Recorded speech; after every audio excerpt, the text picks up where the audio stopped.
Rashid sir, मैं आपसे एक सवाल पूछना चाहता हूँ। जैसे कि हमारे कुछ बच्चे दोस्त हैं, तो वो घर से भी बेचारे कमजोर हैं और उनके नीट में इतने मार्क्स भी नहीं आ पा रहे हैं कि वो सरकारी कॉलेज में कर पाए, लेकिन उनका सपना है कि वो एमबीबीएस करना चाहते हैं, तो उनके लिए क्या सुविधा है? देखो, मेरे पास सुविधा तो ऑप्शन 3-4 सुविधाएं हैं जिनका बेचारों का बजट कम है, लेकिन थोड़ा बहुत तो बजट देखो, और बच्चे को बनाना पड़ेगा स्टार्टिंग के लिए कि 4-5 लाख भी हो, उसके पास तो बच्चा जा सकता है। जाने के बाद आज के टाइम पे अगर मैं सजेस्ट करूँ ना, सबसे बेस्ट कंट्री तो यूरोपियन कंट्रियों में हम कोई भी, अगर हमें कोई कम बजट में कंट्री मिल जाए तो हमें उसमें एडमिशन लेना चाहिए। अच्छा। उससे हमें क्या बेनिफिट मिलेगा, वहाँ पे पार्ट टाइम जॉब अलाउ करते हैं वो लोग। और आज के टाइम पे आप देखो, वहाँ पे ना लोग वर्कर की बहुत कमी है। जॉर्जिया हो गया आपका, रोमानिया हो गया, सर्बिया हो गया, और बाकी तो और कंट्री बहुत महंगी हो जाएगी। तो मैं कहता हूँ कम बजट में ऐसी यूनिवर्सिटी चूज करें जो $4,000 या $5,000 के अंडर में आती है फीस जिसकी, जिसको हम स्टार्टिंग में अफोर्डेबल भी कर सकें। बहुत से बच्चे हैं, बहुत उनको बेचारों को परेशानी है, बजट की प्रॉब्लम है, अपना बजट नहीं कर पा रहे और उनको सपना उनका बेचारों को एमबीबीएस डॉक्टर बनने का है, और वो फिर वो घबराए थे क्या करें हम, क्योंकि बाहर जा रहे हैं कहीं भी। आज के टाइम में ना जो लोग आपको बोलते हैं 15 लाख में एमबीबीएस उज्बेकिस्तान, 20 लाख में रशिया और 30 लाख में जॉर्जिया, ये सब कहने की बातें हैं और आप लोग ये सब सुनना चाहते हैं कि ये झूठ है सब। क्यों? क्योंकि आपको मिसगाइड किया जाता है कि किसी भी कंट्री के अंदर सबसे पहले आप फीस देखो, फीस कितनी है, हॉस्टल कितना है, मैस कितनी आएगी, और वीजा वजा का कोई पैसे चार्ज तो नहीं लगता, वो सारा मिलाओ कैलकुलेट, और 86-87 जो भी डॉलर रेट चल रहा उससे आप कर लीजिए, तो आपको ऑटोमेटिक पता चल जाएगा कि कितना हमारा बजट बन रहा है। फिर ये तो चलो बजट की बात हो गई। अब जैसे कुछ जो आपने मुझसे क्वेश्चन किया गरीब बच्चों के लिए, गरीब बच्चों के लिए जो ऑप्शन है वो जॉर्जिया इस टाइम बेस्ट रहेगा।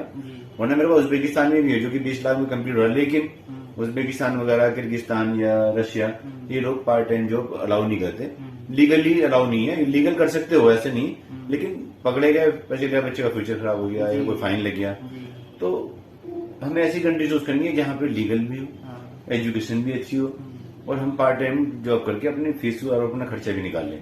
तो कंट्री आज के टाइम पे जॉर्जिया है जिसमें कि बेस्ट ऑप्शन है। और आपका कुछ क्वेश्चन? और सर, बच्चे जो है डरते हैं बाहर जाने से, सोचते हैं कौन से ले जाएंगे, कहाँ हम फिरेंगे, जो है देखो हॉस्टल वगैरह। मैं समझ गया। देखो, हॉस्टल हमारे पास अपने खुद के हॉस्टल है, इंडियन में ऐसे हमारे यहाँ पे। दूसरी चीज है, सही बात है, हर कोई डरता है अपने बच्चों को भेजता है पहले, लेकिन बहुत सब लोग गलत नहीं होते और बहुत लोग गलत भी है। और सबसे पहली चीज आपको ये जानकारी लेनी चाहिए कि जिस यूनिवर्सिटी में, जिस कंट्री में आप जा रहे हो उसका ऑफिशियल कॉन्ट्रैक्टर कौन है, आप उन्हीं के थ्रू एडमिशन लें तो बेटर ऑप्शन क्या होगा आपके लिए, क्योंकि आपको एक तो फ्रॉड नहीं कर पाएगा कोई, ना ही आपको कोई दिक्कत आएगी। दूसरी चीज वो लिए सबसे सेफ ऑप्शन रहेगा अगर आप डायरेक्ट किसी भी कॉन्ट्रैक्टर के थ्रू एडमिशन लेते हैं। और जो आप, जैसे आपने बताया कि गरीब बच्चों के आगे वो करेंगे क्या, कैसे फीस जमा करेंगे, कैसे हॉस्टल कैसे मैनेज करेंगे, तो वहाँ पे बहुत सारे बच्चे देखो हॉस्पिटल में भी जॉब कर रहे हैं। ठीक है, हॉस्पिटल में आपको जॉब मिल सकती है, मेडिकल स्टोर पे वहाँ पे केमिस्ट में जॉब मिल सकती है। बहुत सारे बच्चे होम डिलीवरी भी कर रहे हैं, जिसको ज्यादा पैसे कमाने वो उतनी ज्यादा मेहनत करता है। अब किसी को कि भाई हमें हॉस्पिटल में जॉब करनी है, 500 रुपये महीना मिल रहा है, इनफ है, 2-3-4 घंटे उन्होंने काम किया, 6 घंटे काम किया, 3,000-90,000 महीना कमा लिया। तो यही आपको 35 से 40 लाख, अगर आपको किसी अच्छी कैपिटल में यूनिवर्सिटी है वो 35 से 40 लाख में हो जाएगी।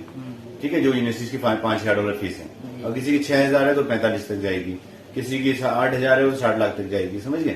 सर, जो है मैं ये पूछना चाह रहा था, कुछ एजेंट हैं वो पहले से ले लेते हैं पैसे, फिर बाद में जो है पता चलता है कि वीजा ही नहीं लग रहा है। हम लोग कोई एडवांस पेमेंट नहीं लेते, हम सबसे पहले बच्चे का इंटरव्यू कराते हैं बिना किसी एडवांस में नहीं के। ये लोग बहुत से एजेंट क्या करते हैं, लाओ 10,000 दो आपको इंटरव्यू के पैसे, लाओ 20,000 दो अब आपके एडमिशन लेटर के पैसे, लाओ 30। हम कुछ नहीं मांगते।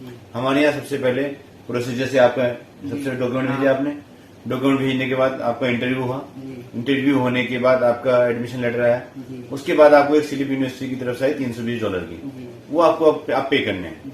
ऐसा नहीं कि बिना फालतू के हम लोग लेके रखे अपने पास, हम नहीं एडवांस नहीं लेते हम लोग। और आपको ऐसी कंपनी के पास जाना चाहिए जो आपसे एडवांस पैसा ना ले। पहले आपको मजबूरी आ जाए, कोई प्रॉब्लम हो जाए, हेल्थ इशू हो जाए, तो बचना आपके पैसे फंस गए, तो ऐसी कंपनी के थ्रू जाओ कि हाँ चलो भाई हम जा रहे हैं कि एडवांस हमारा पैसा आ जाए। और आप लोग जो है राशिद सर के ऑफिस पर भी विजिट कर सकते हैं। यहाँ आकर आप देख सकते हैं पहले कैसे काम हो रहा है, क्या हो रहा है, बाद में आप कराएं। ऐसी भी कोई जल्दी नहीं है कि आप जल्दी से करा लें या हम आपके पैसे लूट लें, ऐसी भी कोई बात नहीं है। आप लोग आराम से आए, यहाँ देखें, आकर कैसे एडमिशन होता है, क्या प्रोसेस है, समझे बात को, फिर कराए हैं। अब जुनैद से मैं मिला, उनके बरेली था, मैं उस दिन मीटिंग में गए हुए थे, तो जुनैद मुझसे मिल के इनसे बात हुई, सारा मैंने समझाया, जबकि बहुत डर रहे थे यार मेरा सर बजट होगा नहीं होगा। तो इन्होंने अपनी पूरी तैयारी कर ली और अब आज पहली बार मेरे ऑफिस में आज आई है, सब कुछ होने के बाद डॉक्यूमेंट सबमिट करने के लिए। ये डॉक्यूमेंट भी दिखा सकते हैं जुनैद की, जुनैद पासपोर्ट वगैरह, इनकी मार्कशीट वगैरह भी जो मेरे पास लेके आई, तो आज ही ये लेके आए मेरे पास डॉक्यूमेंट वगैरह, एक मार्कशीट वगैरह, ये सारे डॉक्यूमेंट है। ये इनकी 10-12 की मार्कशीट, ठीक है। इन्होंने बायो अलग से की थी एडिशनल सब्जेक्ट से, तो ये देख सकते हैं आज जुनैद मेरे पास डॉक्यूमेंट लेके आया और ये इनका पासपोर्ट है, ये देख सकते हैं आप जुनैद का, ये ठीक है। तो आप लोग भी आइए, डरने की जरूरत नहीं है, आप डायरेक्ट एडमिशन लीजिए और आपको हम बेस्ट से बेस्ट सर्विस देंगे। और हम लोग, हमारी पूरी टीम वहां पे रहती है। अभी भी डॉक्टर मसूर जो ऑर्थोपेडिक सर्जन है हमारे ब्रदर, वो वहीं पर है जॉर्जिया में अभी, तो डरने की जरूरत नहीं है। डॉक्टर अजमी मेरे छोटे ब्रदर, वो भी जॉर्जिया में रहते हैं, मैं उज्बेकिस्तान में रहता हूँ। और बड़े भाई है महबूब भाई, वो रशिया में रहते हैं, उनके पास भी 5-6 यूनिवर्सिटी है, वहां संभालते हैं पूरा। तो हमारे पास आपको डायरेक्ट एकदम हर चीज मिलेगी, किसी तरह की टेंशन लेने की जरूरत नहीं है। अभी काफी बच्चों की वीजा लग के भी आ चुकी है और लगने भी गई हुई है। रशिया की तो ऑलरेडी हमारी वीजा आ चुकी है और अभी मैं उज्बेकिस्तान की फाइलें जमा करने जा रहा था, इतने में जुनैद आ गए। ठीक है सर, मैं ये पूछ रहा था, वहाँ पर जो है हॉस्टल वगैरह की लोगों को आती है परेशानी? जॉर्जिया में देखो, जॉर्जिया में क्या है, वहां से अच्छे हॉस्टल तो मैं कहता हूँ कहीं भी नहीं मिलते। जी, हाँ।